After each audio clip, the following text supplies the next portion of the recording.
Well, you ever meet Sam? I'm gonna spike his drink. Damn Coca-Cola.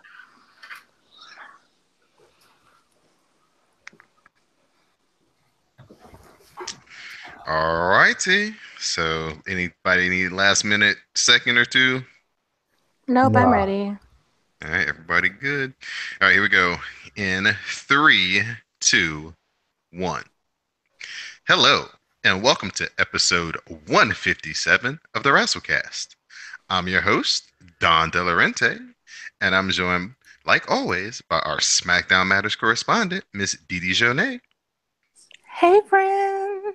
What's up, friend? How are you? I'm good. I'm sober. Unlike the person dropping shit in the background, I'm great. Like, it's wonderful. Well, that's good to hear. Good to hear. Glad you could join us and make it here tonight, On time, as too. Look always. at me. So you're Yeah. sober, so no, I mean, so far. there'll be no appearance of three sheets. Oh, I mean, it depends on how long we record. I've got my drink with me, but I don't anticipate any shenanigans at the moment. But I'm ready. Night is still young. You know, If you we ask her, got time to turn it she's around. ready, right? And of course, you can tell that we are joined once again this week by none other than Mr. Samuel Kalunga. What's up, Sam? Howdy, howdy. Good to talk to you 2 weeks in a row, man. I know. If we keep it up for another week, that's called a streak. It's called a streak. That's right. That's right. And tonight we are joined by our special guest. We're joined by V. What's going on, V? So it's another Thursday. Yeah, it's All right. almost Friday. Yes, for sure. Glad that you could join us tonight on the Wrasslecast. Just let everybody know the Wrasslecast is brought to you by CSPN. You can find us at www.cspn.us. You can also find us on iTunes, SoundCloud, Google Play, and Stitcher Radio. You can also visit our Tumblr page at wrasslecast.tumblr.com. All right, V, since this is your first time on the show, like every first time guest, we have to hear about your origin story, kind of who got you into wrestling and, your favorite guys growing up and some of your current favorites that you like today. Okay, I got into wrestling. I've really been off and on my whole life. My mom even told me a story about how one of a friend, an acquaintance of hers, it was like I think we used to work in the building. We watched wrestling with me at times, and then I also, but my my earliest memory is when I started consistently watching wrestling. It was me and my cousins. We watched it from like the early '90s, and we would alternate between WCW and WW. Well, of course, again WWF, but now it's WWE. But yeah. So like I said again, I've been off and on over the years. So really to be kind of give credit to you guys and other people on Twitter, kind of got me back into it. I haven't been watching any of the current product like WWE or TNA, well, Global Force now. Well, actually, they split, so I don't know if it's called Impact but Just call it anyway, Impact. Just call it Impact for now. or ROH but like I said again, to give you guys credit, y'all kind of along with some others I follow, or even the people I don't follow, help me to reinvigorate my interest. Because like I said, it's almost like an on and off again relationship, all like an on and off again girlfriend.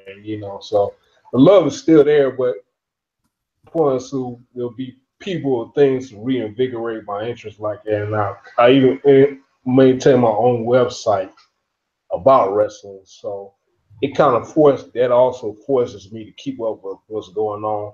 So even if I'm not watching, somewhat I'll keep up with like by watching clips on YouTube so I know some of the main, big names today like Roman Reigns, Seth Rollins, Kevin Owens, Sami Zayn, Samoa Joe, like those guys. I'm kind of slacking on the impact side, on the RH side. So I don't in New Japan side, so I'm kind of need to catch up on those guys. But growing up, I don't know if I could even say if I had a top five, but it was a lot of guys. I was mainly a WWE guy, so there's a lot of guys that I like Undertaker, Bret Hart, Shawn Michaels, Steve Austin, uh, um, no, Owen Hart. It was just a lot of guys. Raising Ramon, of course, was one of my favorite characters ever. Ultimate Warrior, Macho Man, Diesel. So it was like it's kind of even hard. Like I said, hard for me to name one particular, even five faves per se. But it's just to go to show, going back a long way. At least to the '80s and early '90s. So, All right. so Before we move on, let everybody know about your website and the content that you have up over there. it's great. As some of you may know, be familiar with my site already. It's called the Wrestling Center. You can find it at wrestlingcenter.net. Most my website is mostly information. I have stuff like birthdays that I routine birthdays, people's finishing moves, favorite moves, and moves defined. Have stuff like information on the different wrestling Hall of Fame. I mean, people be flabbergasted number sheer number of Halls of Fames there are. I mean, because a lot of us obviously know about the WWE Hall of Fame, and some of even probably know about TNA Hall of Fame. It's just so many. Even WCW had a short-lived one. There's just so many. And then of course some of us as wrestling fans probably know about the Wrestling Observer Newsletter Hall of Fame, and there's the pro wrestling one that was used to be in Amsterdam and now is in Wichita Falls, Texas. And just info. I also got bios. I have also a section called where every now and then I'll highlight, kind of just mentally toss names in the hat and try to highlight somebody that maybe today's wrestling fans, even my generation, might have heard of, but you don't hear about as frequently. Like most recently, I did a profile on. Hello. You're still on. Okay. Okay. Sorry. Yeah. Most recently, I did a profile on Rated Crippler Stevens, and he because as a matter of fact, some of y'all might be aware a few years ago, 2015, WWE was going to induct him, but because he's deceased and the headliner was deceased, and that seems to be one of WWE's de facto rules for inducting people. They don't want to induct too many deceased people, which is somewhat understandable. WWE was even going to induct him because I think that year they had WrestleMania in the Bay Area. And Ray Stevens was big in the Bay Area. He was a big draw. Um, he was a big draw. He did pretty well everywhere he went. He went, some long-time wrestling fans might know he was big in AWA. He and had a he and Nick Nick Bockwinkel. Bockwinkel. There you go. Had a classic tag team. They had a few tag team reigns there. Of course, later on, he turned on Ray, uh, uh, Nick Bockwinkel and Bobby Heenan, and they feuded for a while. He was also big, like I mentioned earlier, he was big in the Bay Area, in Northern California. And there, he and Pat Patterson, they had a legendary tag team, the Blonde Bombers, who influenced a lot. One of the most notable examples were the Hollywood Blondes in WCW, Steve Austin and Brian Pillman, and a bunch of other tag teams were influenced by them. They were very big. As a matter of fact, they're one of the inductees in the Pro Wrestling Hall of Fame. They And then he also spent time in WWE too, in the when it was the the WWF in the late 70s. He had a couple of title shots against Bruno Sammartino, and from my understanding, those matches drew very well. And then also he was in the WWE in the early '80s, and he did some work with did a program with Jimmy Snooker, and he was there like right before the national expansion, before Vince and Hulk Hogan took off to WWE National. So he was like right, he was there in the early '80s, like right. I think he left in like '83. He was like there right before the national expansion happened.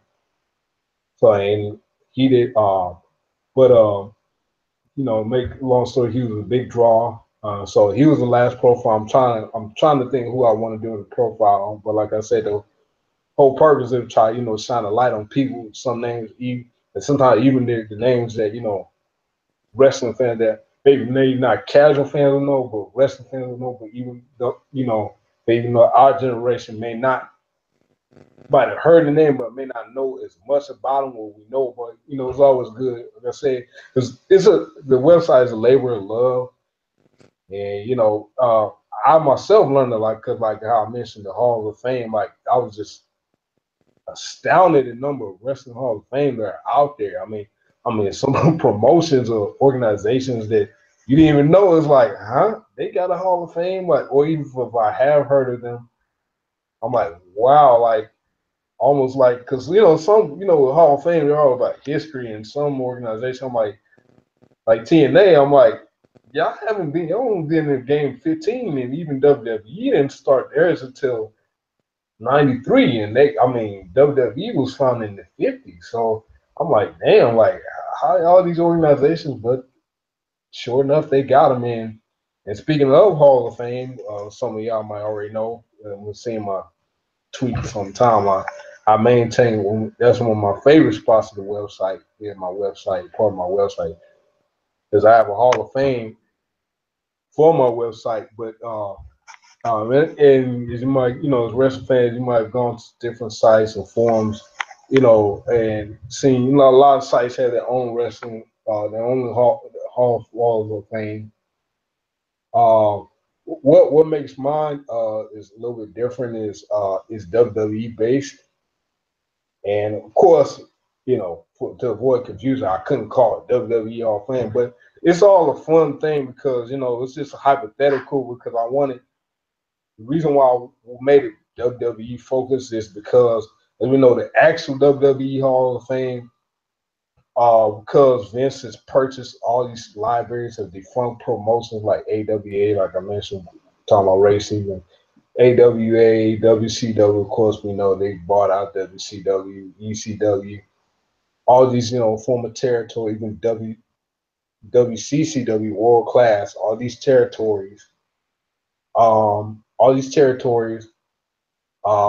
so they have to include they included wrestlers who who were being in other territories but may not have ever even touched, or if they did, they were in WWE uh for maybe a cup of coffee. Like we know the Freebirds, some of us might know the story about them. They were like in the WWE. They had to try in the '80s, but they were like in '84, but they were in WWE for like a cup of coffee.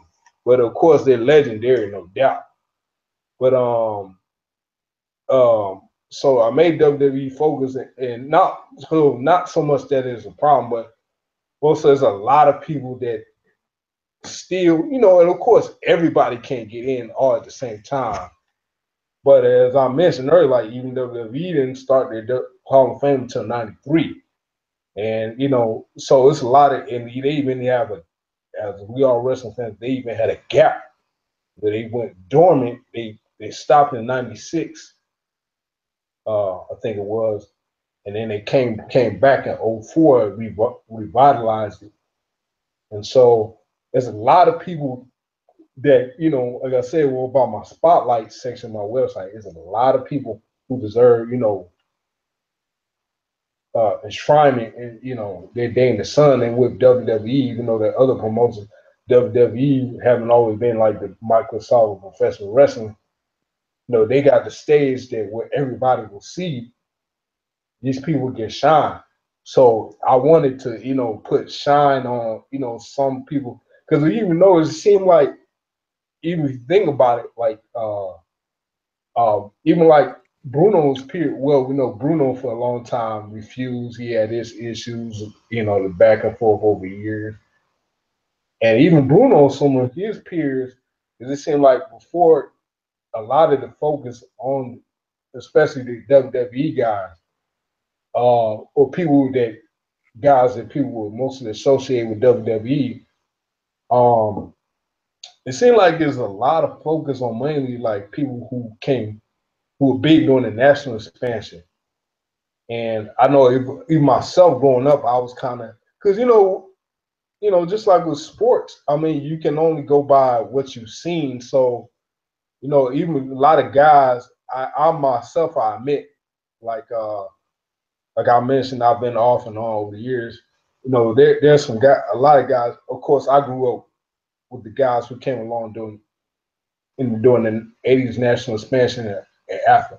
Of course, I mentioned some of the faves: Undertaker, Bret Hart, Shawn Michaels, Diesel, Razor Ramon, uh, Mick Foley, of course, Steve Austin, Ted DiBiase, Big Boss Man, guys that like most people, Ultimate Warrior, Hulk Hogan, ring, most people will remember.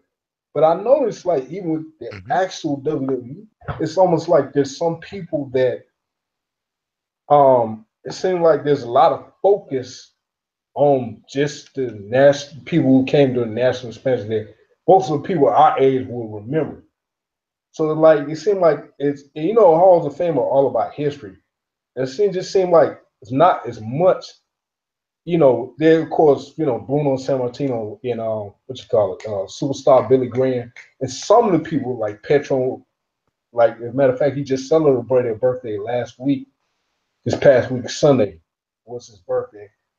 Um, it seemed like a lot. It's like there's a lot of people. Well, of course, like I say again, of course, everybody can't go at the same time, but it's like a good number of people. Like we could learn like this year, Ivan Koloff passed.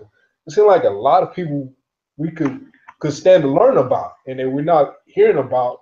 So it seemed like just the '80s. So that's why I made it just WWE focus. And I'm really, some of y'all, of course, some of y'all might have noticed, I push it a lot. Like you'll see me retweet and quote tweet my own tweet.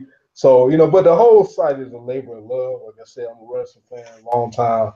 I love it. Like I said, it's helped me keep up to date with what's going on. Like I mentioned, the birthdays page.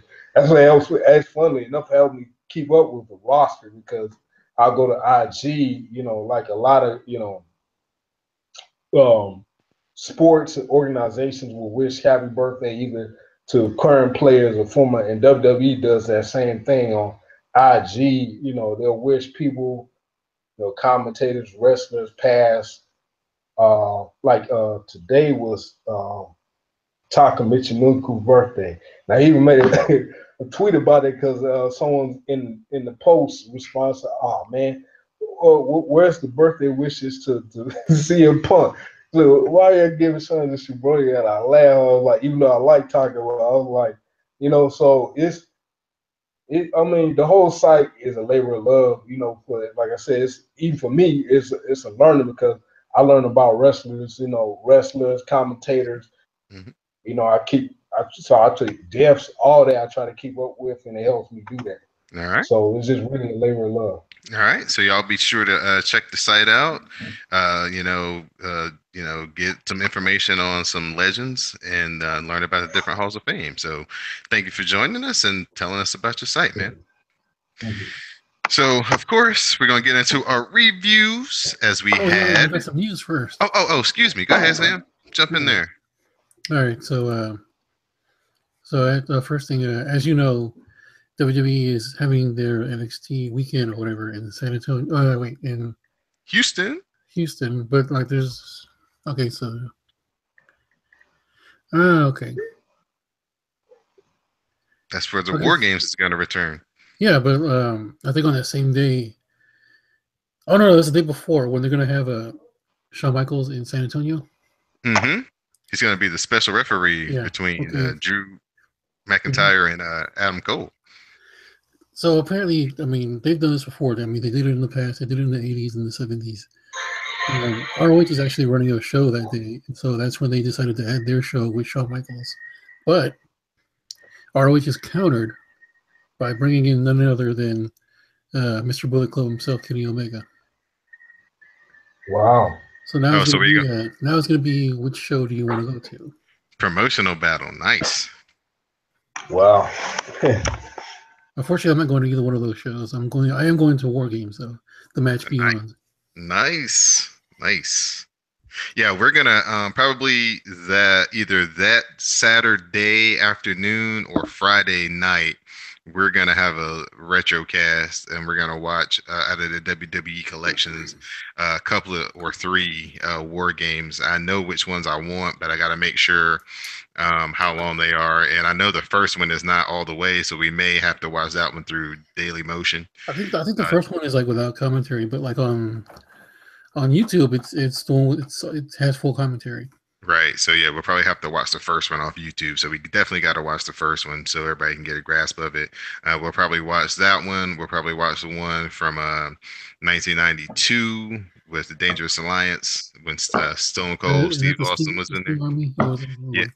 yeah, Sting Army against Dangerous Alliance, and we'll probably do 91 as well. Steiner Brothers, Brian Pillman, and Yeah, Horseman. So. as long as you don't do the one with the Warrior, yeah, it's okay. Oh heck no, man! We ain't doing anything after '92 because it got kind of weak after that. Yeah, all I want out of War Games, NXT War Games, is for them to bring in Gary Michael Capetta to do the announcing for that match, and I want him to say, "The War Games, the match beyond begins. Submit or surrender." I want him to say that.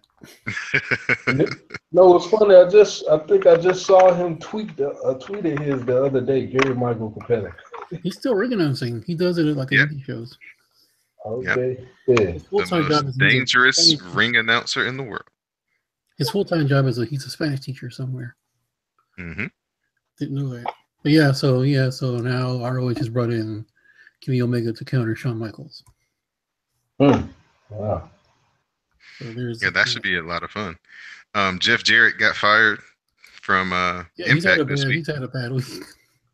Yeah, now Yeah. he's gone into rehab apparently for I guess alcohol. Hopefully he gets he gets himself straightened back out and can make shows and perform and have a nice healthy life. It's So too. so Nia Jax will be returning in time for the European tour. Apparently. So all the rumors were not true. They just let her have a little lead because, of course, creative has nothing for you. And I heard that she was kind of, she said she was getting kind of worn down. She had a couple of little nagging injuries and she just wanted to kind of get a chance to get healthy, is what I heard too. Yeah, I would. Yeah, makes me want to go out and get my licensed physical therapy. And Oh, goodness. Help her out. I think with it came because it came on the heels of Neville walking out, so then people started. I think it was like first it was Neville, and then now Nia Jackson's unhappy. I didn't think she was leaving though. Let's see. Do y'all care about the WWE financials? Not really, but are they doing okay? Are they losing money Well, still? they're doing better as far as like network subscriptions. They were doing better than last year, but they've actually gone down since last quarter. Mm-hmm. Wow. They do expect a huge drop in quarter four. Yeah, because there's no big event worth you. And apparently they've actually been up recently because they've had some strong main events on some good shows. Mm-hmm. So for those that say that like the matches don't matter, they matter when it comes to like pushing subscriptions and stuff. Right. Right. So yeah, And the locker room is infected. Oh yeah. Well, I finally found out who Patient Zero was. It's Bo Dallas.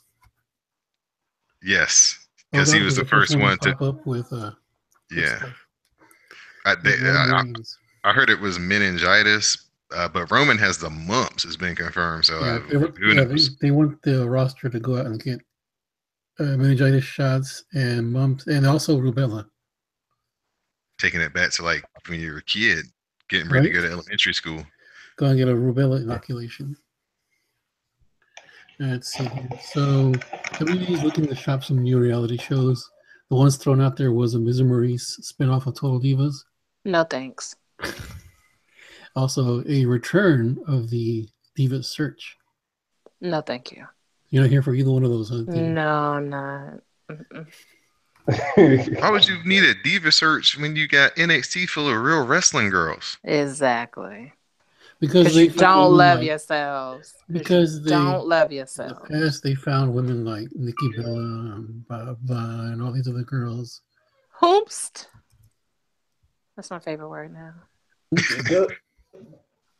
It's biting off more than they can chew. Yeah, let's see here. Where was it? Worked so well the Let's see. first Oh, okay, time. because they found women like Maurice, Michelle McCool, Layla, Rosa Mendez, Kent, all women who have had long, successful, multiple Now, let's be clear. Crystal I Marshall, loved Layla, Eve but Torres. she was not, you know, I'm sure there are Laylas who actually want to wrestle. Like, you don't have to go find models and be like, can you wrestle? I'm just, I they're mean, right you there. see what happens with Don. What happened with Don's girl? Hoomst. You know. Oh, I'm talking about even. Oh, because you had two comedians. Oh, that one. Yeah. You talking about Eva Marie or you talking about Cameron? Well, actually, both. Okay. Oh, Cameron don't like black people. Are there really? Well, she What's thinks the they don't scoop make on the that? prettiest babies. She would much rather have a baby by a white guy to up her chances of having a pretty baby. Really, because Gru is not that attractive. Whomst? Gru, Who's Gru? the guy that looked like Gru from Despicable Me, the guy that she was dating. Did he have money? Vinny, I think his name was Vinny or something. Did he have money? I don't know. Oh, I because don't. then it doesn't matter how cute he was if he has money. You know, rich people aren't ugly. You know, that's how Well, that You yeah, heard it because here first, fellas. they marry pretty people and they hmm have pretty kids, of course. Well, I mean, even if they don't, they go get surgery. Okay. They do. One of them little model girls, she had a nose job way before anybody knew about her. So when you look at her and you're like, she is gorgeous. She is. But she was just cute before that nose job. Genie with the inside scoop over I'm here. just telling you, you're not ugly. You're poor. Okay. Honestly, I didn't come up with it, but it's real. Okay, so that's all the news I have for this week.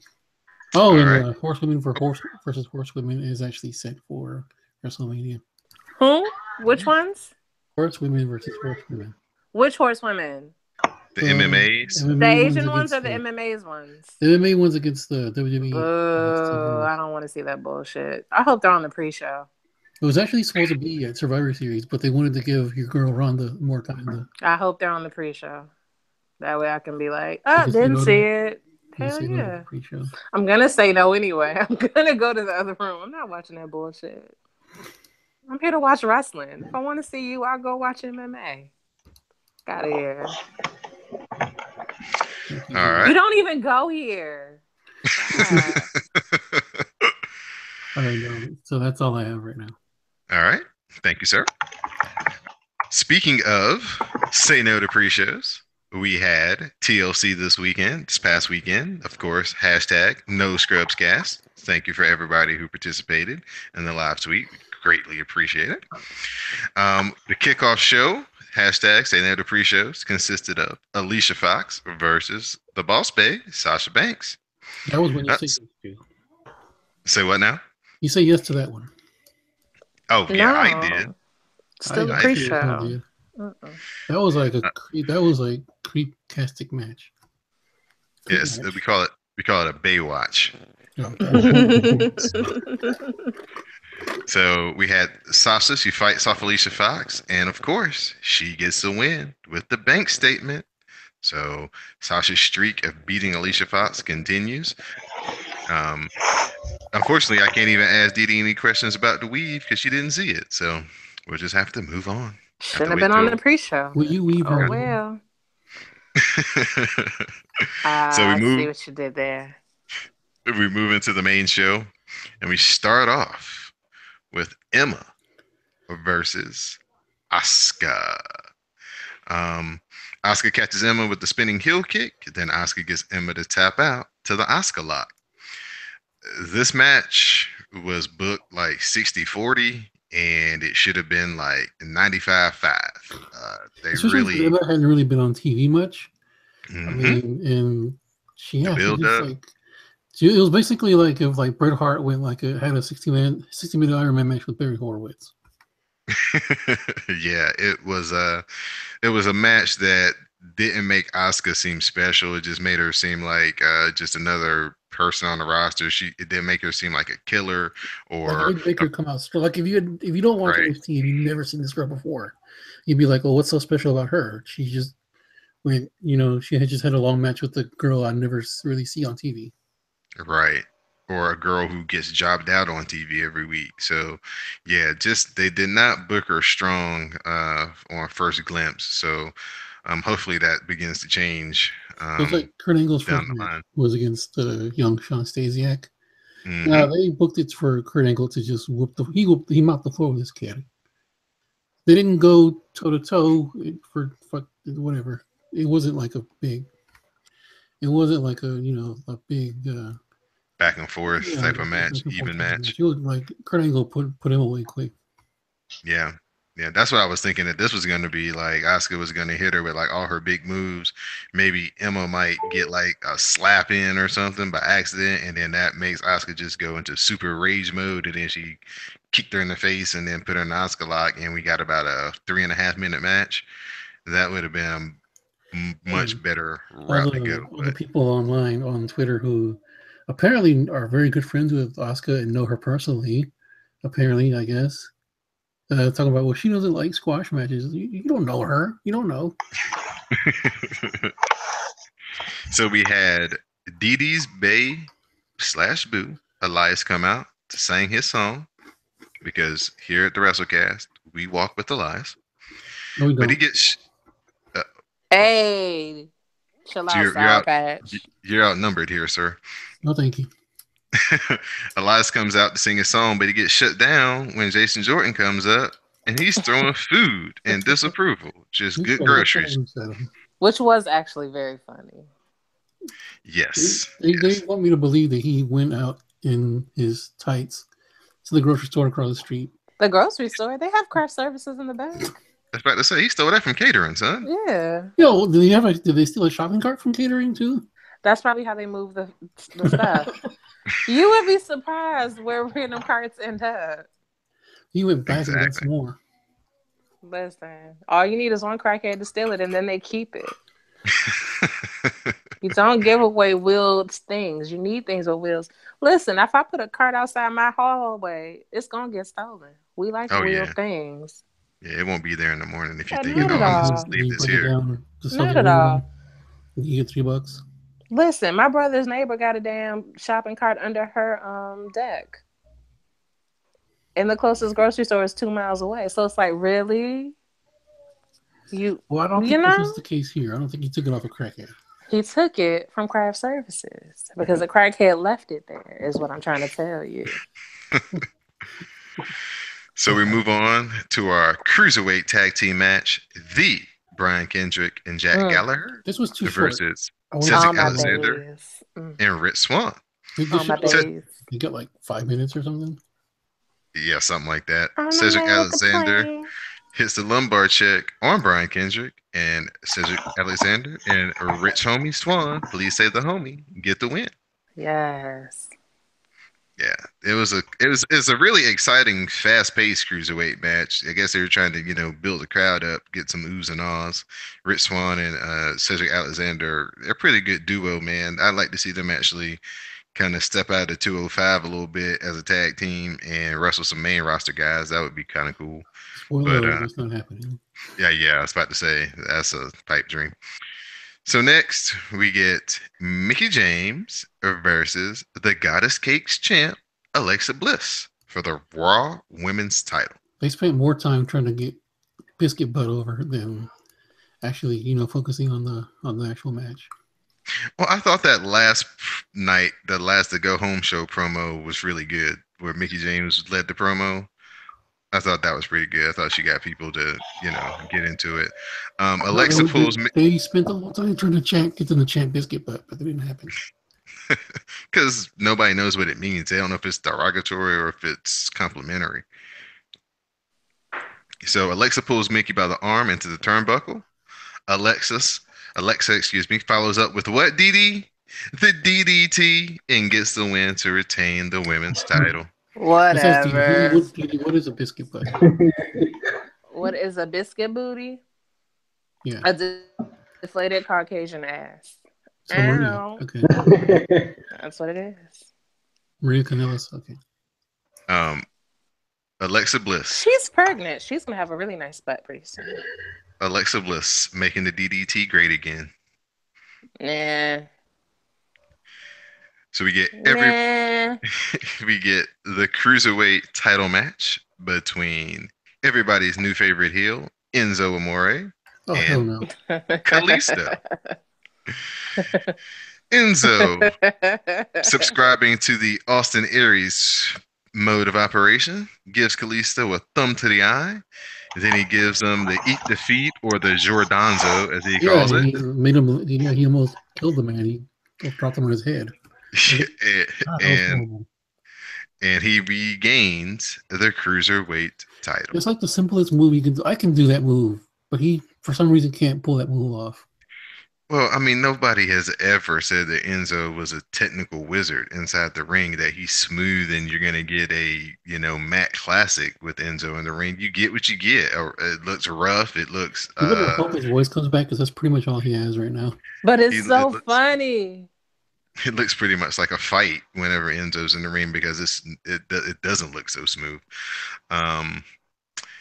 Due to the illnesses that ran rampant throughout the locker room, on Friday, we got this big alert. I was about to get off of work about 3:50. My phone goes bzzz, and I get this thing that says, oh, Roman Reigns is sick, so we're going to have a replacement. And Bray Wyatt is also sick. So now AJ Styles is going to come from SmackDown Matters over to face the Demon King, Finn Balor. Oh, that's why. Mm-hmm. I missed all of that. I just knew the shit happened, and I was like, that sounds stupid. So, I missed all of that built up. Oh, yeah. It happened really late on Friday. So, you told me the week that you had. So, yeah, I see how you missed it. Yeah. So, of course, everybody is just so stoked for this match. I mean, this was literally a dream match. They've never wrestled on a big stage, at least before. This might have been the first time they've ever wrestled, as far as I know. So, the two former leaders of the Bullet Club. As far as I know, they never wrestled before. All right. The two former leaders of the Bullet Club facing each other in the WWE. Man, this was everything that we thought it would be, and maybe a little bit more. AJ misses the 450 splash, but leads to the sling blade, then the shotgun drop kick. Finn then hits the ultimate Kevin Sullivan foot stomp, and Finn Balor gets the win over AJ Styles. After the match, of course, they do the handshake and hug, and then they throw up the too sweet to each other. Just epic. Crowd chanting too sweet, too sweet. So, yeah, the match of the night and one of the best matches of the year for WWE, for sure. Every time Finn does that coup de grace, I always have to cringe, because it always looks like he's about to just mess up his ankle. Break his ankle? Yeah. You've always told me that you fear every time I'm like, ugh. He's going to turn it wrong. V, what'd you think about this dream match, man? Which dream match? AJ Styles and Finn Balor. I wasn't missed the pay-per-view, but from my understanding, it was pretty good. I thought there's a lot of people, but what I did see, it's funny. I follow Jimmy Corderas.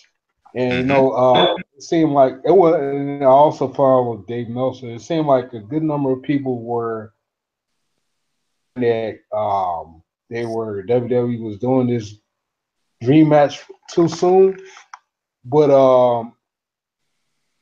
Jimmy Corderas and I'm not sure Dave Meltzer, but I don't know I did see at least him say that do it because I guess some fans' point was, oh man, you didn't get a chance to build this up. This is a dream match, but you didn't get a chance to build it up with no storyline, wholesome storyline follows. But that was the best they could do, and from my understanding, it did. From my understanding, they did get a good number of people like it, so I'm trying to make sure I check it out myself. But yeah, that seemed to be what fans said. But given what happened, the sickness, a lot of guys were out. I mean, that's the best. I know even Triple H did one night, one of the nights, live view, live events. Yeah, like Yeah, but yeah, it was a lot of crazy logistics had to go down because yeah, SmackDown was in South America. They were in Chile actually. So right, AJ Styles had to wrestle on yeah, Friday in Chile.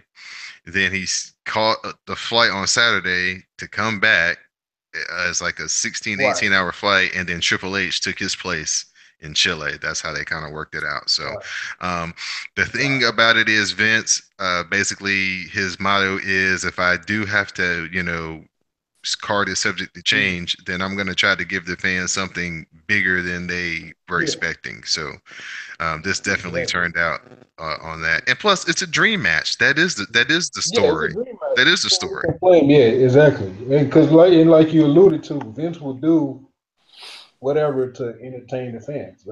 That's his thing. I mean, he always says it. Entertainment. That's what I Yeah, mean. personally, What I I was mean. very, very, very entertained.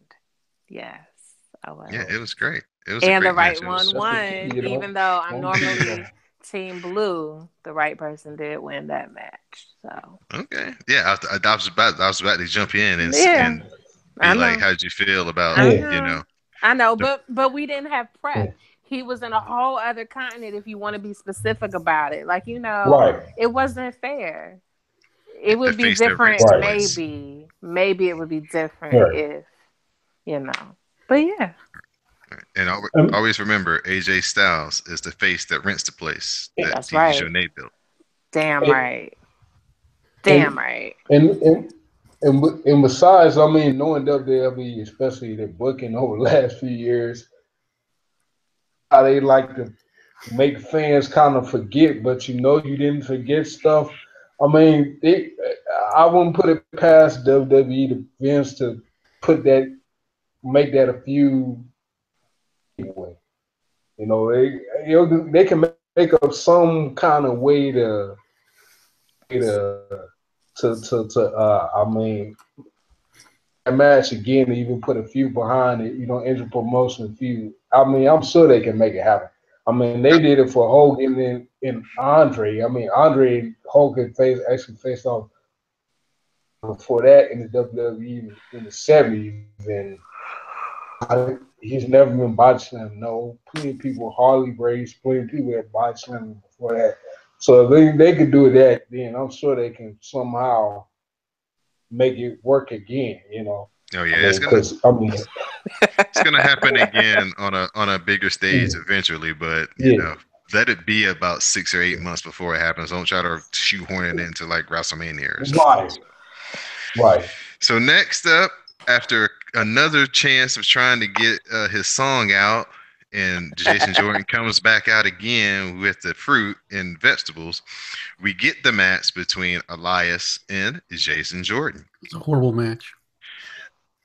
Jason Jordan gets the win with the roll up, Jason and Jordan tried his best to get at least a decent match out of this guy. Ugh. Elias Sampson is pretty decent wrestling, I think. It's Jason Jordan that has the problem with the Mhm. you know the matches. The fans don't really know what to think about him yet. Don't get They're still glasses. trying to figure it out. Now, They don't really, was they don't this really the respond match? to him. Was this the match where it had the suspect ending, or was that on Raw? No, that was on Raw. Okay. Because that Yeah. shit was some bullshit, but we'll get there. No, this actually ended with Jason Jordan Fair and getting the roll up square. pin. Yeah. Yeah. Yeah. Yeah. Then we get the main event of the evening This was a great main event too. as Kurt Angle His little was big head ass. nominated or stepped up to take the place of Roman Reigns to join Seth Rollins and Dean Ambrose to form the Shield. Um, During the pay per view, they come to Kurt, and Kurt's like, "Hey, y'all want to talk about strategy, this or that, and the third?" And they're like, "Nah, we came to give you the colors." And so they gave Kurt the tactical vest, and then the music hit. Of course, the searchlight is searching around for him. Dean and Seth come out, top of the, in the top of the stands or whatever. Then all of a sudden, about 10 seconds later, here comes Kurt Angle popping in behind him with the biggest smile on his face. And the Like, biggest yeah, head ever. I'm about to go do It's at this. HGH. So, of course, the match is just crazy. The Shield, they grab, tables, ladders, and chairs match. So they grab some steel chairs once they Let me pop up talk the about this barricade. match. Go ahead. Kurt Angle worked with Kane almost exclusively because he knew he could trust him to not drop him on his neck. And he beat the shit out of Braun Strowman for not giving his kids an autograph. Did you notice it like when they did the double power bomb on when Cesaro and what's his name did the double power bomb on him? They dropped him as gingerly as possible. They were Well, really light with him. he's had a broken No, freaking neck. I didn't say it was bad. I was just like, look at how they mess with him with kids' gloves. It was so funny. Right. So They were not trying to get a hurt that crazy man. get a crazy brawl, chairs galore because the Shield have to have something to kind of even up the odds as they're going up against Miz, Kane, The Bar, and Braun Strowman. Braun Strowman gives Kurt the big power slam through the table, and of course, Kurt being the old man, they have to come check on him. EMTs drag him to the back. So now it's 5-on-2. So 5-on-2 beatdown goes on for a little while, and then Braun Strowman and Kane they start getting in with each other, and then this causes the four teammates to jump Braun Strowman. For some reason, they all decided to be on Kane's side. They all jump Braun Strowman. Then the Miz backed up a garbage truck, and they tossed Braun Strowman in the garbage truck. You missed the part where he power on them off the stage or whatever he did. Oh yeah. When he dropped all the chairs on him, he pulled a John Cena. Yeah, I know John Cena did that to the Miz or somebody one time. Thank you, sir. So anyway, Kurt Angle comes back down, and he just starts wrecking shop. He gives a backdrop to Cesaro. He gives Sheamus an angle slam. He gives Cesaro an angle slam through a table. And so now, he's wrecking shop. I forgot what they did to Kane, but they get Kane wiped out. So now it's just the Miz left with no help. Of course, he takes the Snowmaker, then he takes the Dirty Deeds, then the Olympic Slam, and finally the Shield Triple Powerbomb finishes the Miz off. And Kurt Angle, Seth Rollins, and Dean Ambrose do the Shield fist bump, and they are your winners. And the Miz was like having the time of his life. He was smiling the whole time. Did you see him when they gave him the triple power bomb? He just had the biggest grin on his face. So, like Sam said, this was a really fun main event. It had some divergence here and there with the Strowman there was a period thing. of like 10 to 12 minutes where nothing happened. Right. But overall, it's almost a 40-minute main event. It was really a lot of fun. Minutes. Yeah, it was really a lot of fun. For having to call an audible at the last minute, they really delivered. I didn't want to know that they compacted Braun Strowman. He's going to come out like thin, like squashed. He's going to come out square. Yeah, that's what he's going to come out. He's going to be. He's going to come out in a box. Square. It's like in Star Wars where they get in that trash compactor and they get squashed. Yeah. Mm-hmm. It's like that. He's going to come out like that. So, what would you give it as a grade? What would you grade it as if you were Like giving the it whole a show, letter or just the yeah, main yeah, character? the whole show. The whole show was actually okay. I mean, except for Enzo and like Elias, it was actually an okay show, decent show. Okay, Let me see. As a grade out of like 10, I'll probably give it like a uh, maybe an 8. okay. Dee, what about you? We talking grades. Yeah, B plus. B. okay.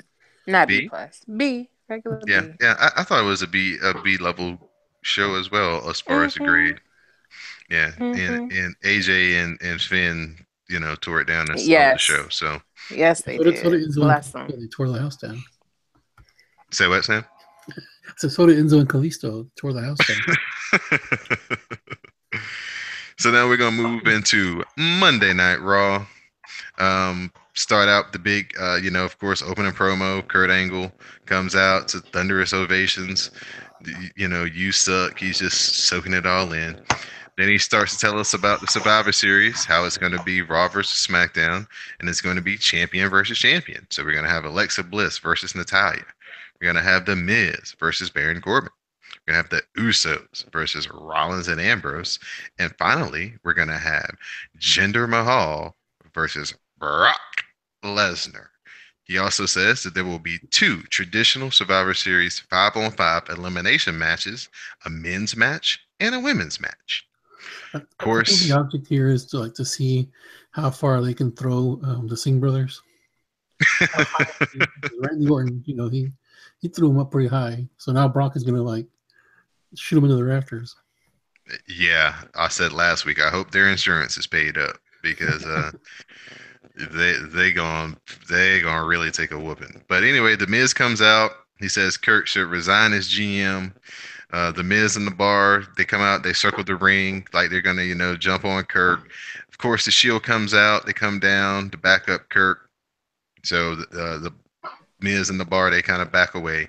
Angle then says that he's gonna make a match between Miz and the Bar versus Seth, Dean, and still on loan from SmackDown Matters, AJ Styles. And of course, I just realized why they're DD's favorite team, because they're the Bar, they're the and Bar. DD goes to the Bar. Oh goodness. Hi, DD. Did you hear that? Ah, You what? you missed it. You No. missed it. Go move on. It was some little shady comment, and I know it was you, Samuel. he I said caught that that much of it. he said that Because you you said like something, and you said Didi, and then you were like, ooh, because you know better. he says that you You do like know Sheamus better. and Cesaro because Mm-hmm. they're the bar and you go to the bar. Well, yeah. You got me there. So this is a long opening TV match. The faces end up clearing the ring. Rollins and Ambrose hit dives, and Styles finishes Cesaro with the springboard, phenomenal forearm, and they get the win. After the match, Kane comes out and he joins in with the Miz, Cesaro, and Sheamus to beat down Rollins and Ambrose. If you notice his new Then, wig, it looks like a pompadour or something. Like he's gonna do some Elvis impersonation. yeah, everybody's been talking about the new mask and kind of how the hair looks on it, and they're like, "Oh, it looks different than it used to." So it's been really funny, kind of hearing people's reactions to that. Kane cuts promo. He says that he heard the stories of Strowman destroying people. They called him a monster among men, but he had to see it for himself. He But all said he he saw said was a if pile of trash. he said if he does not win the mayorship of Knox County, he will set himself on fire. So he said that all he saw was a pile of trash, so he put Braun where he belonged. He said he saw fear in Strowman's eyes, and Strowman saw that Kane will always be Raw's only monster, and now Kane wants some competition or else. So who comes out as the competition? None other than Finn Balor. Finn hits the shotgun dropkick. He heads up to the top to do the ultimate Kevin Sullivan foot stomp. But Kane grabs him from the top and choke slams him. Then he hits him with another choke slam. And just for good measure, a third choke slam, and Kane defeats Finn Balor.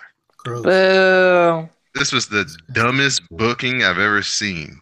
Like, I mean, if you Awful. want to make Kane strong, I put him against a jobber. Local Where's Kurt competitor. Hawkins? LC. Put him against LC. Where's Kurt Hawkins? Literally anybody but the guy that just had the best match of the Yeah, the night. guy who had like just an Literally outstanding match. anybody else. You don't have to squash him the next night. Yeah, I don't get it. I didn't get that one either. Yeah, they definitely chopped Finn off at the legs, man. So good luck rehabbing yourself after that one. Shane pops up backstage. They talk nice, and Angle even tries to get AJ over to Raw. Poor Shane refuses. Angle then starts to talk trash about kicking SmackDown's ass at Survivor Series last year, but Shane says SmackDown will kill Raw this year at Survivor Series. That's right. Mm-hmm. So then we get the rematch of the pay-per-view match as we have Asuka versus Emma again, and It's kind made of the it look same. even weaker than the first one.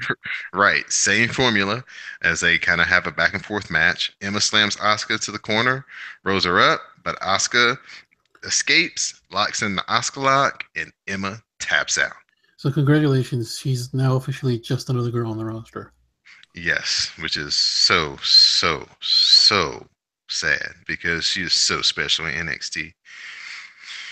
My favorite, Alexa Bliss, comes out. She puts over her win against Mickie James last night at Survivor, and then she says at Survivor Series that she's going to put down the cat lady Natalya. She says she gets disrespected while Baylor and Styles stared into each other's eyes while the crowd chanted, "This is awesome." She claims that the fans are jealous of her, and she tries to lead the sheep in a chant, but of course, they don't pick up on the "you deserve it." So then Mickie comes down. Mickie attacks Alexa Bliss, hit her with a couple of forearm shots, and then she gives her the Mick DDT in some 6-inch club shoes. Yeah, she did. Them wasn't gym shoes. Them was I just be in the street looking like a snack shoes and we still whooped her ass. It wasn't wrestling boots. It wasn't even wedges. These things were stilettos, serious. I just pumps wait till you see Dana Brooke later in on. the club. She was running in some heels. So we have Bayley and Sasha backstage. They beat with Kirk. Alicia Fox comes in, and they all want to be captain of the women's Survivor Series team. So of course, Kirk makes a three-way, and the winner will be the captain of the women's Ross Survivor Series team. Our favorite, the Drifter, comes back down, plays the tune. Yes. But he makes fun of Aaron Rodgers and his broken collarbone. He starts to run down Jason Jordan for disrespecting him at TLC. And he says he has something special planned for tonight. We start hearing like distortion noises that keep interrupting the song. So, Elias gets pissed. He gets on the mic. He rants about the techs not doing their job. And he threatens to beat the hell out of them. And then, of course, Jason Jordan comes down to the ring. So now we have Jason Jordan versus Elias. They brawl to the floor as Jordan repeatedly slams Elias into the barricades. Elias then makes his way over to his guitar, and then he gives him the business by smashing the guitar on the shoulder of Jason Jordan. Now, Jeff Jarrett used to have the exploding gimmick guitars with the baby powder and everything. Elias be hitting folks with a real ass guitar. That's because right. Jason Jordan's shoulder was black and blue in like 30 He hit seconds. him on the shoulder, right? I mean, because like when I first saw it, I thought he hit him in the head. I was like, what the hell? Well, when he did hit him in the shoulder though. Yeah, when he hit Finn in the head, he almost, cut the man's head off. So they at least revised it this time. Yeah, that was an actual guitar. Oh yeah, there was no gimmick to that guitar. That thing was the real deal Holyfield, man. So, Jason Jordan's arm was just nasty looking, man, and he really was hurt because he laid down on that floor for about 5 minutes before they scraped him up. So then everybody's favorite hype man, Paul Heyman, comes out. He says that someone has an issue that Brock is the undisputed champion in WWE. A man who has barely survived his challenges. Meanwhile, Brock has gone through the most stacked roster in WWE history. But we live in the age of trash talking. Everybody wants to be the king of trash talk, but Paul Heyman is the only king of trash talk. And he said, but despite that fact, he always tries to put over Brock's opponents because they're the real men. He said he praised Goldberg, Samoa Joe, Braun Strowman, and rightfully so. But as of for the make-believe Maharaja, with the knockoffs, meaning the Singh brothers, doing Paul shtick, Mahal isn't even a worthy pretender to the crown of WWE champion. Heyman then runs down a long list of big-time WWE champions, Hogan, San Martino, and others. He calls Mahal a consolation prize when SmackDown got the shaft in the shakeup. Paul says that, they are the brand with Brock, and that makes them the number one brand. So at Survivor Series, Mahal is headed to Suplex City, but it will get worse because the last time a SmackDown star battled Brock, the match was stopped. He says Brock violated all the rules of the PG era and that Jinder Mahal's challenge is officially accepted. So this was kind of a different interview from Paul that we've heard from lately. I liked it. It had some bite to it. So, nobody thinks Jinder should be the champion anyway. So why go out here and fake it? So Paul did. Next, we get Charlie Caruso. Please say the Caruso. She interviews Kalisto. He's upset that he lost the title last night, and he said that tomorrow night on 205 Live, he will invoke his rematch clause against Enzo. But tonight, Kalisto, Rich Swann, Mustafa Ali, and Cedric Alexander and Grand Metalik will face off against Enzo, Daivari, Tony Nese, Noam Dar, and Drew Gulak. Alicia Fox sneaks in. She actually rolls in behind Bayley as Bayley is getting ready to set up for the Bayley to belly on Sasha, but Fox actually gives it to her. Bayley rolls out to the floor.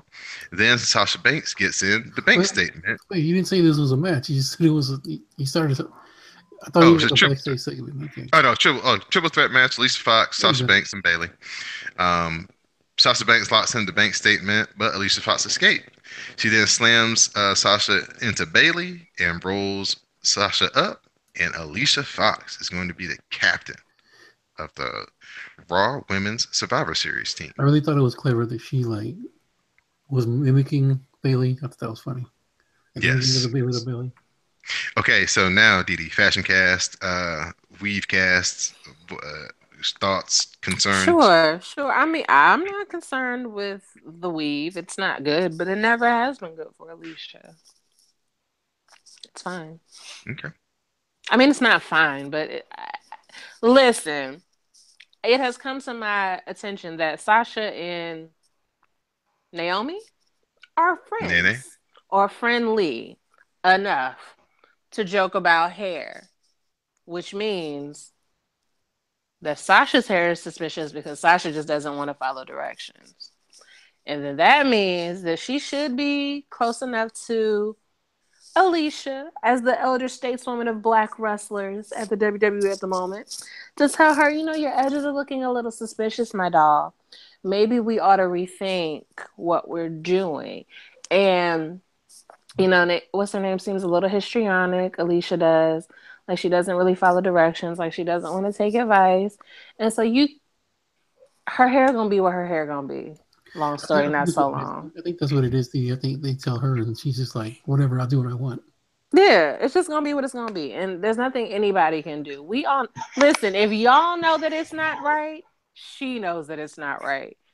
Because, come on. So it's just gonna be what it is until she decides it's not.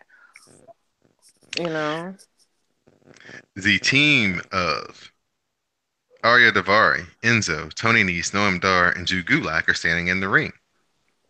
Drew Gulak has Enzo's microphone because he has to talk for Enzo because he lost his voice.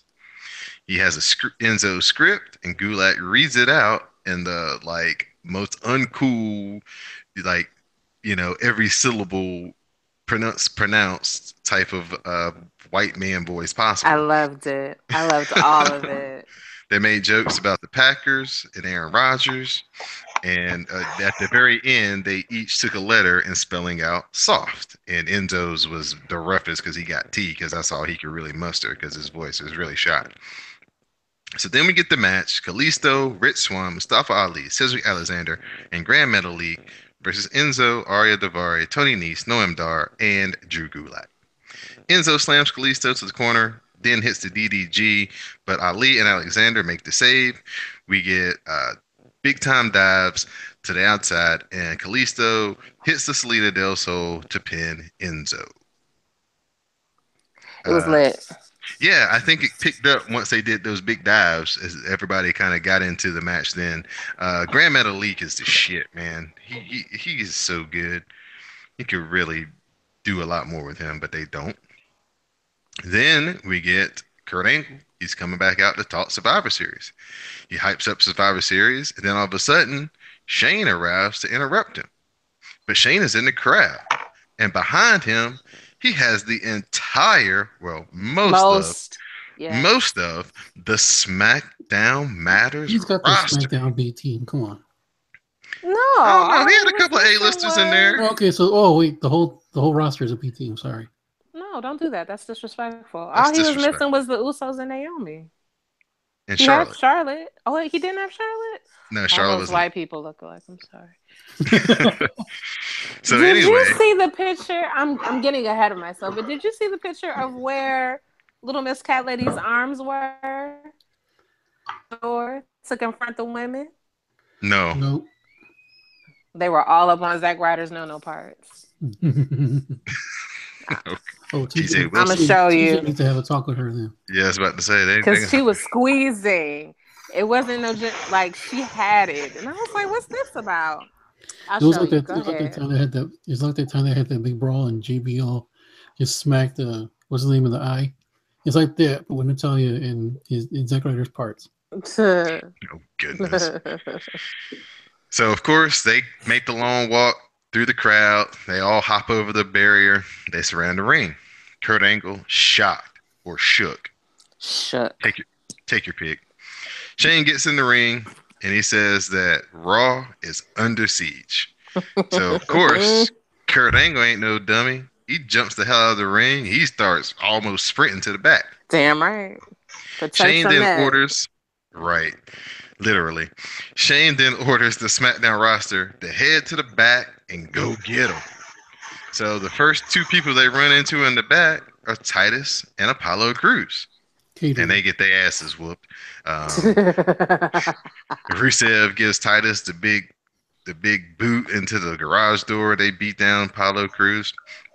Then Corbin sees a production geek. He beats him up, tosses him into the wall or whatever. They tear down this big old flat screen TV that had Raw on it. Then they make their way. Well, they gently pushed it backwards. Okay. then they see Kurt Hawkins and Goldust. They get beat down. Then they make their way into the locker room. Jason Jordan, he catches it from his old tag team partner, Chad Gable. Matt Yes, Hardy's he in there. did. Chad Gable Yes, went he right after him. did. Immediately. He's like, "How you gonna leave me alone with this old man on SmackDown?" Matt Hardy's in the room. He gets beat down. I think the Good Brothers were in there. They got beat down. So they're, leave that locker room and they're walking through the back. Then all of a sudden, they see Sasha, Bailey, and was that Alicia standing there? I forgot who the third person was. But anyway, as Dee Dee mentioned, the SmackDown Matters women bust through the crowd and they start beating down the Raw women. Leave them laying. So Shane is pleased with his team. Rollins and Ambrose, they try to do a sneak attack. Seth Rollins coming from out the sky. But of course, too many people. The numbers get to him, leave them laid out. And they grab Kurt Angle and make him watch this. Then they escort Kurt Angle all the way back from the backstage back to the ring as the entire Raw basically roster that's on the premises has just been laid out. Shane then tells him to bring Angle into the ring. Shane says that at Survivor Series, bring your gold medal and what's left of your roster and we'll finish it. And they just leave Kurt Angle looking dumbfounded in the middle of the ring. Boom. What'd you think, Dee Dee? We won. As we do. I mean, that was real rude of me to laugh like that. But, I mean, yeah, we did that. Yeah, it was pretty shocking to see Xavier Woods leading the charge. Yes, he did. Trash talking the whole way, running commentary. Thugged out. And yeah, but the funniest part was when they Sam said was when after they left the locker room, when they were walking through where the ladies get their makeup done, and Dana Brooke and who else was that? Those were Uh, like some backstage girls.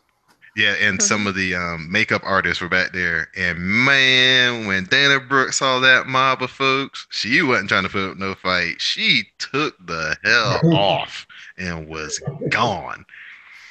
You could have seen like Sonic, the little smoke coming from behind her, man, and it generated some fantastic memes. Basically everybody was saying she was like running like Forrest Gump. So that was You got the Dana mind like Brooke. you got a mind like Forrest Gump. Oh no, that's Dana, Dana Brooke probably got herself over by taking off and running than she's done at any point in the ring. So that was really a standout moment. So that was a really fun ending to Raw. Didn't expect to see SmackDown come through there and crush the buildings, but that's exactly what happened. So that was your Monday Night Raw for this week as we set up Survivor Series. So of course at this time, turn it over to the SmackDown Matters correspondent, Miss Didi Jonay. Yeah, man. The things that happened, I was late because the buses, DC traffic. So I didn't see everything, but I know people, and my people write notes. So if my notes are right, I can yeah, tell you what just like in happened. school, you gotta use somebody else's notes. Like, First of all, I got my straight B's all by myself in school. Thank you. I never cheated. That's why I got a D in algebra too. Anyway, it started off the show with Chad Gable and Shelton Benjamin versus The New Day.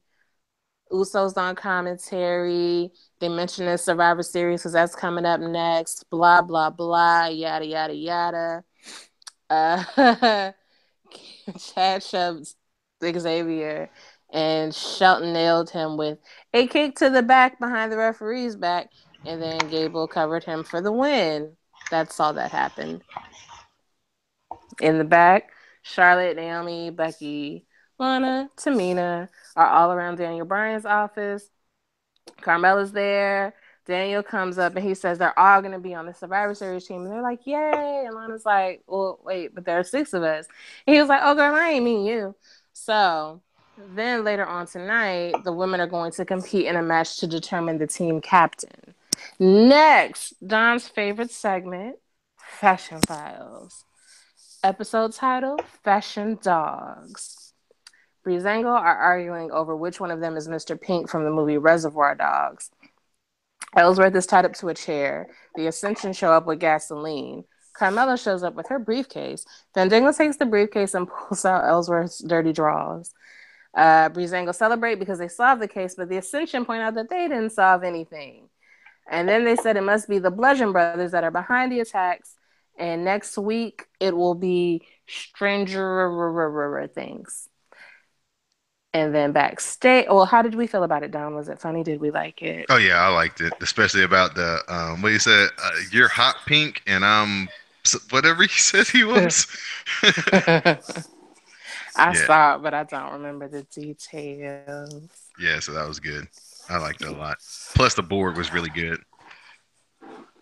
I'm sad. Ever since I realized that they don't do the board, it's just like, oh, well, at least somebody on the show is exceedingly clever. Next, Daniel Bryan and Shane McMahon meet backstage. He's like, yeah, great. Happy to see you. Glad you're upright. But I'm very upset that you didn't inform me that you were going to attack last night. He said he didn't approve of the attack. And Shane was like, I'm the commissioner and I don't give a fuck what you approve, more or less. They don't really curse on the WWE. I'm just telling you what I got. Next, Baron Corbin versus the all-time champ backstage, Sin Cara.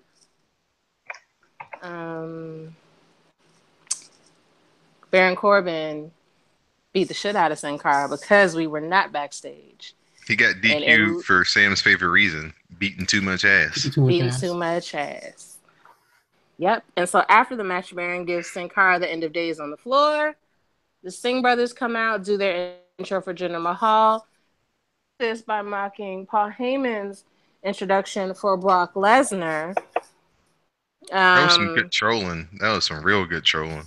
calls themselves advocates, and then Jinder comes out, calls Heyman a liar, shows Heyman's promo from last night. He says he's the most dominant world champion, but the WWE Universe doesn't give him the same respect he gets from the people of India because, racism. Jinder proclaims that the Maharaja era has just begun. Who's like, nigga, you from Canada? That was funny. AJ then interrupts Jinder's promo. Next, AJ is out here to fight Sunil Singh. Samir is ringside. Jinder Mahal was sent to the back. Easily wins via the calf crusher. Backstage, Kevin and Sammy meet. They're loving up on each other. Kevin has a qualifying match against Shinsuke. Whose shit is in the background? Turn it off. I'm so sorry. Put your shit on mute. Put your phone on mute. Or put your TV on mute like my TV's on mute. It's not on mute. No, it's not. We're going to play the Jeopardy music in the intro. Oh, there we go. Great. Wonderful. Where was I? Kevin and Yes. Sammy. Shinsuke has a match with Kevin next week to be a part of the Survivor Series. And Zayn's like, oh, dude, we're totally going to win our match. Sammy has a match later today against All Lives. But in the meantime, we're doing the women's, what's it called? Survivor Series team captain match. It's Becky versus Charlotte, Naomi, Carmella, Tamina. Lana's at ringside. Blah, blah, blah. Natty's also at ringside on commentary. Blah, blah, blah. They're brawling outside of the ring. Tamina tosses Charlotte into the crowd. There's a near fall on Becky. Comeback uses Disarm to beat Carmella, team captain at the Survivor Series for the women. There's another promo for the Bludgeon Brothers. Renee interviews Dolph Ziggles in the back. He mentions beating Bobby Roode last week. Bobby shows up. Dolph is like, I beat you twice. And he's like, twice sounds nice. Why don't we have a 2 out of 3 falls match next week? Next, and the biggest disappointment of October, Randy defeats Sammy to earn a spot on SmackDown Men's Division Survivor Series team. Even though Sammy hit a moonsault over the barricade onto the floor, even though, the shit was lit, even though Kevin Owens came out to try to interrupt, he was distracted a little bit, and Zayn scored a near fall. The referee tries to tell Kevin to go to the back. And then Randy uses a low blow on Sammy. And then all of a sudden, the fuck ass ring announcers, not ring announcers, but commentary team are like, yeah, that's what Sammy gets. Excuse me, bitch. Why are we okay with a low blow? Ain't he supposed to be the good guy? What is this bullshit? I don't like it. The rules should apply to everybody. That's heel tactics. You trying to act like he the good guy. He ain't the good guy. But whatever. That's just me. Long story not so long. He followed up with the RKO when he won the match. Therefore, Sammy will be the team captain. Orton. I don't know if that's true. No, But Orton Randy, will be the first member on the team. yeah, these notes are wrong. Randy's on the team. We don't know if he's the captain yet. Then, Daniel and Shane meet again. Daniel Bryan points out that there's no retaliation from Raw tonight, but that doesn't mean they won't strike back eventually. When they do, Shane will have to deal with the consequences. But we all know they're going to attack. So what is this background noise? Okay, I'm done. I quit. Whatever. It's over. Bye. Yeah, still gonna come back at some point. Is basically the thing, and he's like, you better be ready, Shane, because this is all in your lap, not mine. AKA, be prepared. Right. So what I keep reading is that like Daniel Bryan's going to join Owens and Zayn in his whole anti-Shane. For what? His whole anti-Shane. The anti-Shane thing. Oh, okay, he's already because he was already griping about like, oh, you don't tell me anything. Interesting. The greatest thing ever was when the announcement came out that Kurt Angle was going to wrestle. Oh yeah, he had that tweet. Yeah. Yeah, he just had the interesting, and then he had like the hand on the chin emoji, like Yeah, what are they gonna do? They'll fire him. He can do whatever he wants. But Didi, I have to ask you this. Mm-hmm. They did not change Sammy's music. They have not changed his gear. The Mm-hmm. only thing that is different is the way he dances. Do you like it? It is so good. I do like it. I Yeah, do. it is Yeah. so over the top and just annoying. It is great. 205 Live, I mean, it's really just Enzo and Kalisto. Enzo gets disqualified, and he Kalisto was up on the top rope. He threw the ref into the ropes. Of course, that causes a disqualification. Post match, Kalisto attacks and beats down Enzo. Enzo manages to grab his mic and proclaims himself still the champion. So um, we had Drew Gulak and Grand Metalik. Grand Elite counters a slingshot, but Gulak slips him to gets him into the Dragon Sleeper, and Grand Elite has to tap. After the match, Drew Gulak starts to attack him again, but Akira Tozawa comes back down, makes a save. He lights up Gulak and sends him to the floor. Gulak runs away. Um, Kendrick and Gallagher are here. They're claiming that they're here to make peace. They think that Cedric Alexander has potential, but not as long as he's with Rich Swann. Gallagher says that he was there once, but he changed his ways. He says the people don't matter and Rich Swann don't matter. He says Alexander has cruelty and that will take him far. He says next week they're coming for Swann, and they tell Alexander to think on it and make the right decision, or they'll make it for him. And of Mm. course, that actually came after Rich Swann and Cedric Alexander defeated Noam Dar and Tony Nese. Of course, Cedric Alexander beats Noam Dar with the lumbar check. So that was Mhm. 205 Live. The lumbar check might be one of the top 5 finishing moves in WWE right now. It looks so sweet whenever he does it. Let everybody know this episode of the Wrasslecast is brought to you by Audible. Audible.com, where they have over 150,000 audiobooks that you can choose from. And you can get a free download and a free 30-day trial by going to the website www.audibletrial.com/Wrasslecast. I've actually been using Audible lately, and it's actually really cool. You should check it out Okay. because you get a free, like right off the bat, just for signing up and doing the 30-day trial. You get like an audiobook that you can keep, and those things are not lightweight. They're not like trial versions. They're the actual whole thing. So you should check it out. Yeah. That's www.audibletrial.com/Wrestlecast to get not only a free download of any audiobook out of the 150,000 that they have available, but like Sam said, you get the free 30-day trial. So you can check it out for 30 days, see if you like it. Most people, like Sam said, once they, get into it, if you like podcasts or whatever, it's kind of the same thing. It's just, a book in that version. So, I think they also support. have like podcast type things on there as well. You can check. You can look it through their whole library. There's free stuff on there as well. Yeah. Well, we So like it free. Hmm. of course. So support Audible and support the CSPN. Next up, we have NXT. Regal starts the show by announcing that Nikki Cross will be added to the Battle Royal due to interference in her match last week.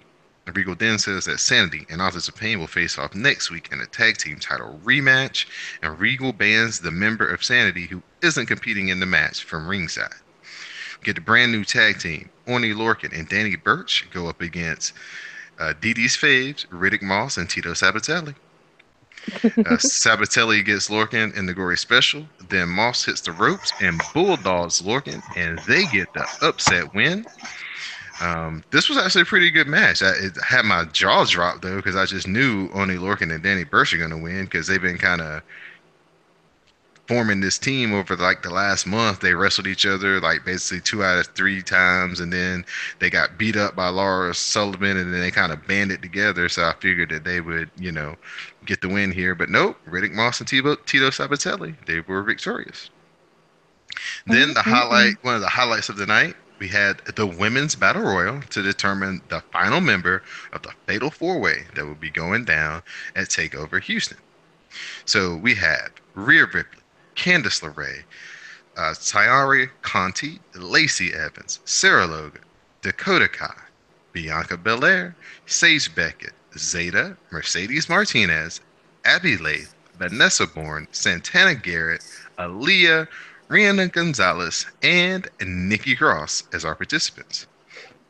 Lots of eliminations and things going down. So, starting to get pared down a little bit. Ring is getting less crowded when Bianca Belair press slams Candice LeRae onto the floor to a pile of other women for an elimination.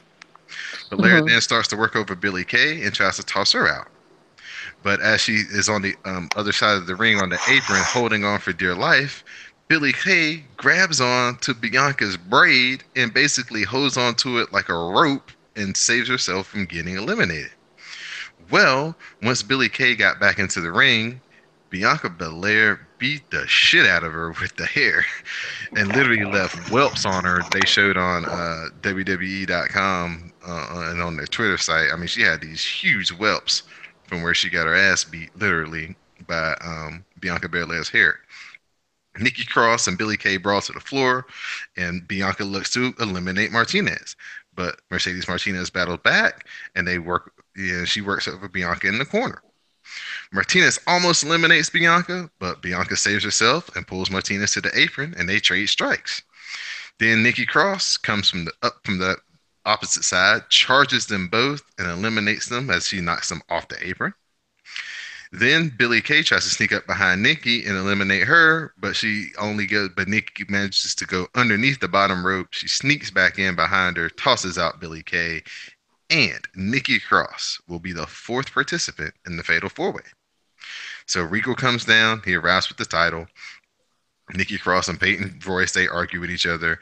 And then Ember Moon comes down and Kairi Sane comes down. So all four challengers are here. And we have, the stare down, and everybody is, all enamored by the title.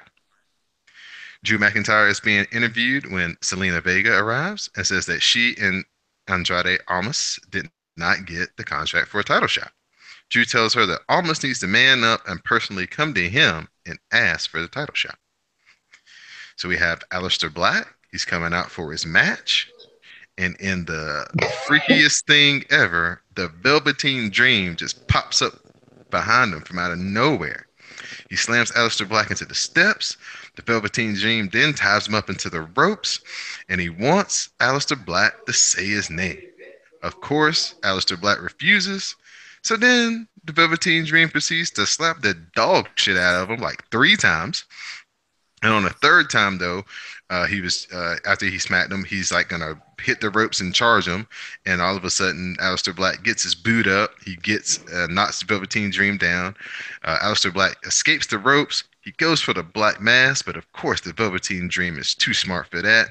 He ducks and rolls out of the ring. And so, for the first time ever, we've seen somebody seriously get the best of Aleister Black. This feud is the best thing going in WWE right now. The way it's built, how slow it is. Oh, this is just so much fun. And Velveteen Dream he's there now. He's really coming into his own. So our main event, Cien Almas versus Roddy Strong. Before the match, Zelina Vega says that Almas has been waiting a week for a contract to face McIntyre. She says that Drew climbed the mountain, but now realizes it becomes hard to breathe the higher you get. She says Strong nor McIntyre are good enough to breathe the air of a champion like Cien Almas. Roddy Strong hits a knee strike and a clothesline to send Almas to the floor. Strong rolls him, um, rolls him back in the ring, and then out of nowhere, Zelina Vega comes off the apron and Hurricane Rana's Roderick Strong right into the steps. She rolls almost. She rolls. She picks up Strong, puts him back into the ring. Cien Almas then hits him with the hammerlock DDT, and Cien Almas gets the win. After the match, Cien Almas says that McIntyre is afraid of him, and says that next week they will find out if McIntyre is a man of his word. Michael Cole, goodness, Adam Cole, Bobby Fish, and Kyle O'Reilly arrive to meet with a disappointed Roderick Strong. They give him the recruiting pitch again and tell him that he's not a loser and he needs to join them. They said, "Don't let your family down." They know him. They even, said, "Don't disappoint your family." They give him the Undisputed Era armband and they leave it with him to think things over. So is Roderick Strong going to join, or is he going to deny them again? I really want to see an ROH invasion. It'd be so much fun. So, especially to see that fat referee go in there and beat up like Mike Chioda or somebody. Oh my gosh. So I thought this was a really fun episode of NXT. That women's battle royal was one of the best ones I've ever seen. They had some really creative eliminations. Bianca Belair was the star. I mean, she was just showing out in this match. I would suggest if you guys have the network, just watch the women's battle royal. It's very highly enjoyable. Miss Didi Jonay, I know it was 2 weeks Mm-hmm. ago, but did you Yes. watch the final Ultima Lucha Tres episode? I did. Yes, I did. Okay, it's Mhm. good. So we can talk about it. Yeah. All right, so we had Dragon Azteca and the monster Matanza Cueto in a steel cage match. Sam's favorite, Black Lotus, returns. She Oh hits a yeah, high yeah, cross yeah. off the cage onto Dragon Azteca. That allows Matanza to then hit the Wrath of the Gods, and he gets the win. After the match, because she ain't scared of shit, Black Mm-mm. Lotus attacks Matanza and tries to Uh-huh. go after Dario. She gets Dario down, and Dario admits that he lied to her about who killed the original Dragon Azteca. Well, while she's preoccupied with Dario, Matanza sneaks up behind her, lays her out, and Matanza and Dario stand tall. Because you what? Turned your back. Don't turn your back, Mustafa. Mm-mm. They So always do next, that. we have Brian Cage, Mil Murtis, and Jeremiah Crane in the Magical Gauntlet Elimination Match. Brian Cage superplexes Jeremiah Crane onto Mil Martis through a table. Back in the ring, Brian Cage hits Weapon X on Jeremiah Crane, and he gets the elimination. Jeremiah Crane then returns. He attacks Cage, but quickly gets taken down. Brian Cage starts to run wild. Mil Mertis hits the flatliner onto a chair and gets the win. This makes Dario bring out the gauntlet, and he gives it to Katrina. But King Cuerno comes out of nowhere and attacks Mil Murtis. King Cuerno lays Mil Murtis out, grabs the gauntlet, and leaves as the gauntlet is now in the possession of King Cuerno. Thoughts, concerns, questions, Didi? Mm, I don't really remember King Cuerno, so I was just like, okay. Uh, he was the hunter. Remember, he used to the guy who always came out with the deer mask on No, in the first couple of seasons. I drink a lot, so Uh, no. this Mm-mm. match was just pure violence. I mean, at one point, Jeremiah Crane took like some skewers that you use for like your barbecue and stuck Mhm. them in the top of Brian Cage's head. Yeah, it was pretty nasty. Ooh, Yeah, so just lots of violence, chairs, tables, just all types of violence. I like it.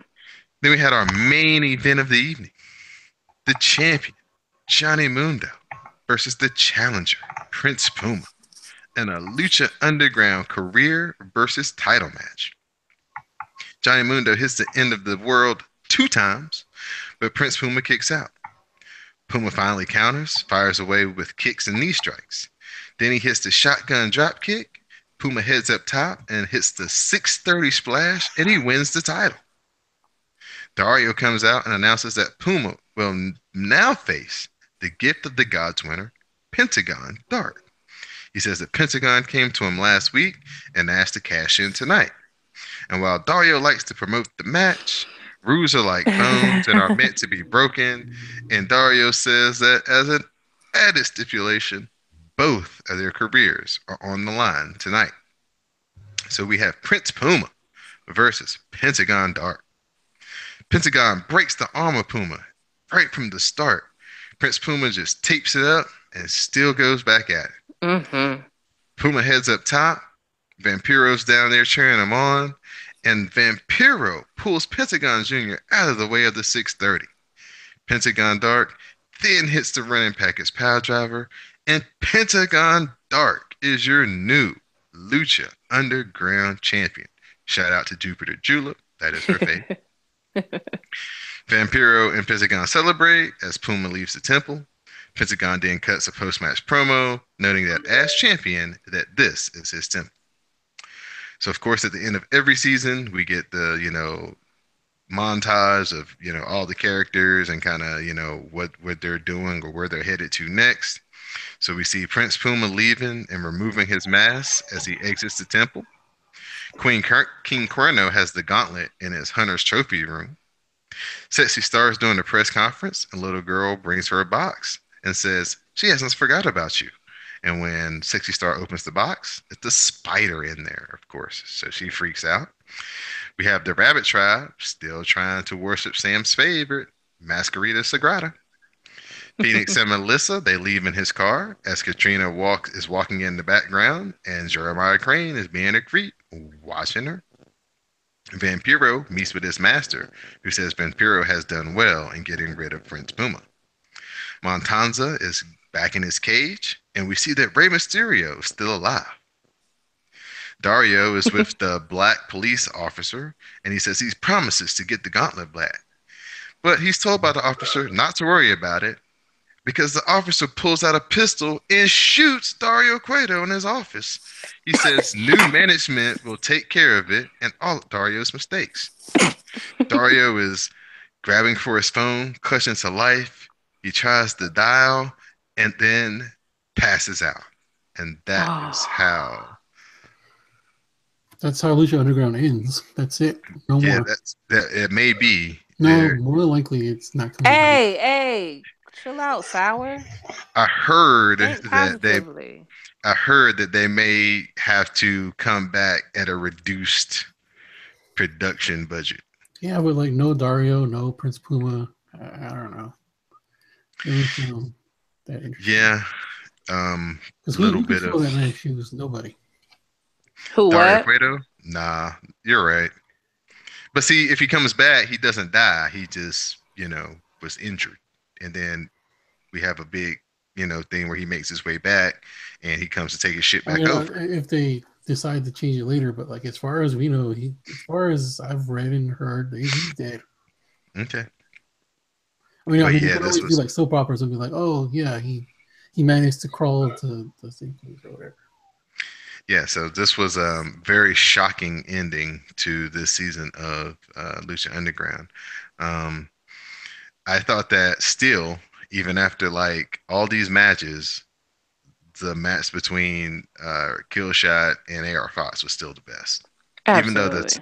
Even though the championship match between Puma and Johnny Mundo was excellent, it still couldn't match what AR Fox or Dante Fox and Killshot did. Those two guys were amazing. So, did you guys see what I posted in the chat?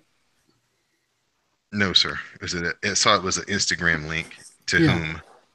It's funny. Yeah. Let's see here.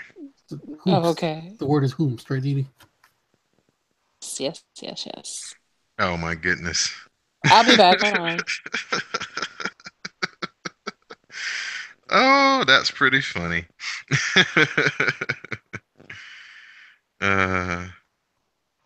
Yeah, that's another case of we all look alike, huh, Sam? Yeah, right. And he's someone in the comments is like, was that old white lady Mickey James? Hi, Dee. Hi. For everybody who is wondering what in the world is going to happen to Prince Puma, looks like the artist known as Ricochet is headed to the E, or hopefully NXT first, as he's stopped taking dates and basically just waiting his time out. He's not taking any dates in January, and that is precisely 90 days from when this episode right here aired, and that's usually the time that you need to clear to move on to another company. So I'll check my sources. He's already finished up his New Japan commitments a couple of shows ago at the what was that event? It wasn't Destruction, but anyway, him and Taguchi, they lost the junior tag team titles, and as he was leaving the arena, he kind of did the turnaround and the long stare and kind of the hand over the heart type of thing. So it by all indications, it looks like Ricochet, aka Prince Pumas, is headed to the big time. Watch him give And him like a stupid name or something like, I don't know, yeah. Chest Pass or something. Well, I don't know. If he goes to NXT, he may be able to keep his name because that seems to be the trend. So here lately, people have been able to keep their Yeah, but names. those So are hopefully that. people with names that they know. Nobody really knows what the hell Ricochet is. I don't know about that. With the internet being as prevalent as it is, I think that people know Oh, who okay, well you have Ricochet to is. remember, like they'll probably be like, "Oh, that's a stupid name. Let's call you something else." Oh yeah, well, something they can market. Well, it just depends on how Vince feels that day. If Vince is in a good mood that You day, also they'll have to probably remember, let like Ricochet means, came from a the weapon. indies. Yeah, So it'd be like, it'll be like the whole thing, like, oh, we can't have you named after a weapon or whatever. I don't know. It'll be like the whole Washington Bullets, Washington Wizards thing. right, right. But hopefully that doesn't happen. Which I still say they should call it the Wizards Club, the Wizard Club, and just move on. Oh Instead goodness. of the Bullet Club. Oh goodness. But yep, that was the week in wrestling. So at this point, we'll open it up for shout outs and thank yous. We'll start with the lovely Miss Didi Jonay. Oh my God. Shout out to you all. Shout out to the background noise that won't shut the fuck up. Yes. Get it, background noise. Shout out I to thought that was you, Classic dude. Spurt. No, it's not me. My shit is on mute. Okay. So shout out to Classic since his birthday was last week. Shout out to Don. Shout out to Sam. Shout out to Greg. Shout out to our guest today, V. Shout out to all my glow girls. And yeah, that's it.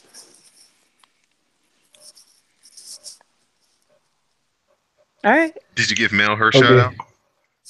Oh yeah. Mel always gets shout out. Shout out to Mel. Okay. Got to make sure we get that in there.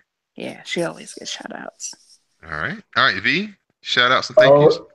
Uh, okay. I want to shout out to you all, Don and Didi, for having me on. Of course, I always often enjoy the show, so we're very privileged and thankful to be on.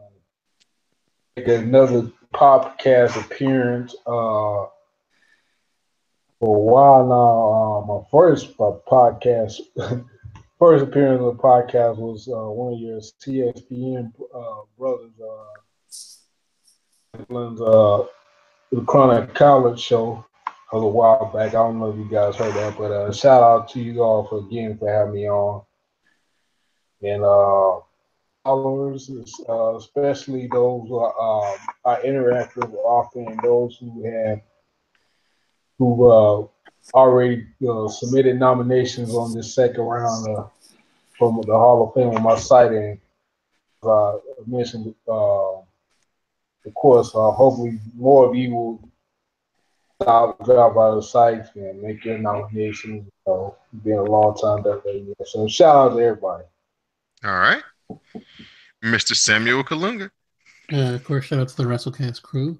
Shout out to Lady Nikki, and shout out to anybody who can get me a hookup on the Netflix so I can watch Stranger Things season 2 tomorrow. If you can do that, my DMs are open. Hit me up. Mm-hmm. Thank you. I bet they are. Stop that. That's it.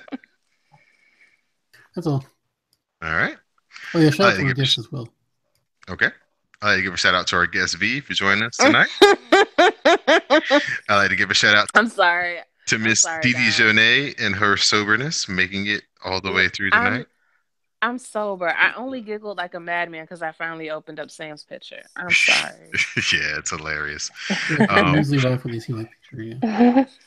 Shout out to Sam for joining us again this week. Shout out to Greg. Shout out to the best producer in the whole wide world, Classic Materia, for the work he's going to put in post production. Shout out to Mel, because Mel always gets shout outs. Shout out to Mel, Siege, Baker Bone, and Jerome Russell.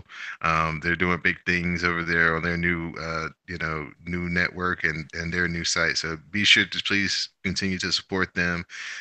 Different network, but still same hilarious content. So give a shout out to the whole glow, J to the Max, Queen Mel Mindy, Jupiter Julep, Shaz, all y'all who support every week, and everybody who shows up into the you know live tweets and use the various hashtags. Shout out to my man Don Victor for coming up with the Photoshop Nature Boy Roy Williams.